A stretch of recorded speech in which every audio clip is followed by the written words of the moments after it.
adik-adik, salam sehat untuk kita semua. Kembali lagi dengan Ibu Agnes dalam mata pelajaran PKN. Adapun materi kita pada hari ini, Sistem Pertahanan dan Keamanan Negara Republik Indonesia. Pertama, substansi pertahanan dan keamanan negara Republik Indonesia. Wilayah Indonesia yang sangat luas membutuhkan sistem pertahanan dan keamanan untuk menjaga stabilitas nasional. Salah satu alat negara dapat menjaga keamanan dan pertahanan negara adalah Tentara Nasional Indonesia yang diatur dalam Undang-Undang Nomor 34 Tahun 2004. Upaya mempertahankan kemerdekaan ini telah dipikirkan oleh para pendiri negara kita. Mereka sudah memikirkan masa depan kemerdekaan bangsa Indonesia. Hal tersebut diatur dalam pasal 30 ayat 1 sampai dengan ayat 5 Undang-Undang NRI tahun 1945 yang dinyatakan sebagai berikut. 1. Tiap warga-warga berhak dan wajib ikut serta dalam usaha pertahanan dan keamanan negara.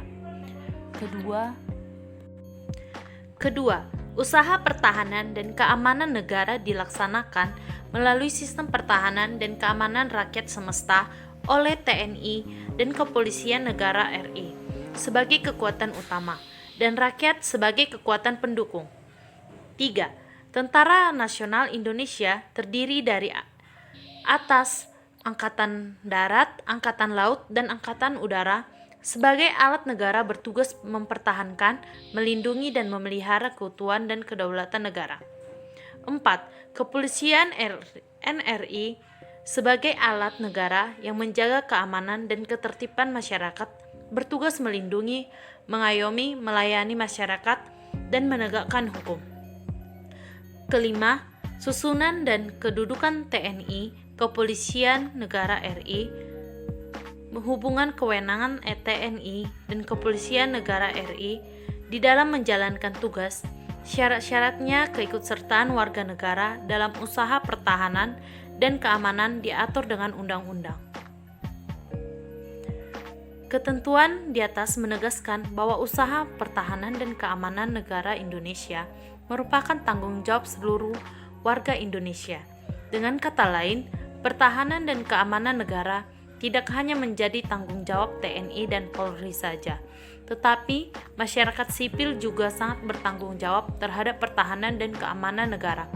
TNI dan Polri menunggal bersama masyarakat sipil menjaga keutuhan NKRI.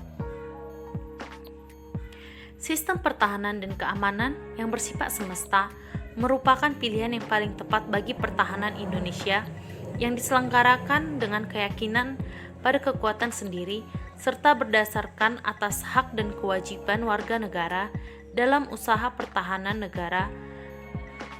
Sistem pertahanan dan keamanan negara yang bersifat semesta bercirikan sebagai berikut. Yang pertama, kerakyatan; kedua, kesemestaan; ketiga, kewilayahan. 2. Kesadaran bela negara dalam konteks sistem pertahanan dan keamanan. Pasal 27 ayat 3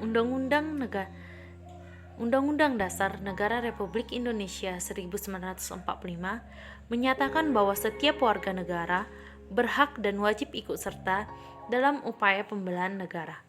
Ikut serta dalam kegiatan bela negara diwujudkan dengan berpartisipasi dalam kegiatan penyelenggaraan, pertahanan dan keamanan negara, sebagaimana diatur dalam pasal 30 ayat 1 Undang-Undang NRI tahun 1945 yang menyatakan bahwa tiap-tiap warga negara berhak dan wajib ikut serta dalam usaha pertahanan dan keamanan negara.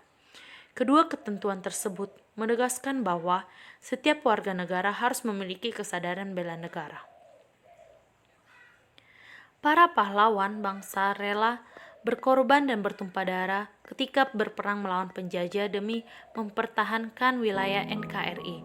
Mereka mempunyai motivasi yang sangat tinggi untuk mempertahankan kemerdekaan yang telah diraih. Oleh karena itu, untuk menghargai jasa para pahlawan kita, Kita juga harus memiliki rasa rela berkorban untuk mempertahankan negara, memiliki kesadaran bela negara, dan memiliki rasa nasionalisme yang tinggi terhadap negara yang merupakan tempat tinggal yang baik secara langsung maupun tidak. Hal ini juga tercantum pada Undang-Undang Pertahanan Negara Pasal 1 Ayat 1 Undang-Undang Nomor 3 Tahun 2002. Pertahanan dan keamanan negara adalah segala usaha untuk mempertahankan negara, keutuhan wilayah NKRI, dan keselamatan bangsa dari ancaman dan gangguan terhadap keutuhan terhadap bangsa dan negara. Bangsa Indonesia cinta perdamaian, cinta kemerdekaan, cinta kedaulatan. Dalam alinea pertama pembukaan Undang-Undang Dasar 1945 menyatakan bahwa sesungguhnya kemerdekaan itu ialah hak segala bangsa, dan oleh sebab itu maka penjajahan di atas dunia harus dihapuskan karena tidak sesuai dengan peri kemanusiaan dan peri keadilan. Contohnya, Indonesia mengibarkan bendera sang merah putih sebagai tanda bahwa Indonesia telah merdeka. Bangsa Indonesia ini ingin bebas dari penjajah karena tidak sesuai dengan peri kemanusiaan dan peri keadilan. Prinsip ini merupakan pelaksanaan dari bunyi alinea pertama pembukaan Undang-Undang Dasar 1945. Dengan hak dan kewajiban yang sama, setiap warga Indonesia dapat berperan aktif dalam melaksanakan bela negara. Membela negara tidak harus dalam wujud perang, tetapi bisa diwujudkan dengan cara-cara lain seperti berikut ini. 1. Ikut serta dalam mengamankan lingkungan sekitar. 2. Ikut serta membantu korban bencana di dalam negeri. 3. Belajar dengan tekun pelajaran pendidikan kewarganegaraan. 4. Mengikuti ekstrakurikuler seperti Paskibra, PMR, dan Pramuka. 5.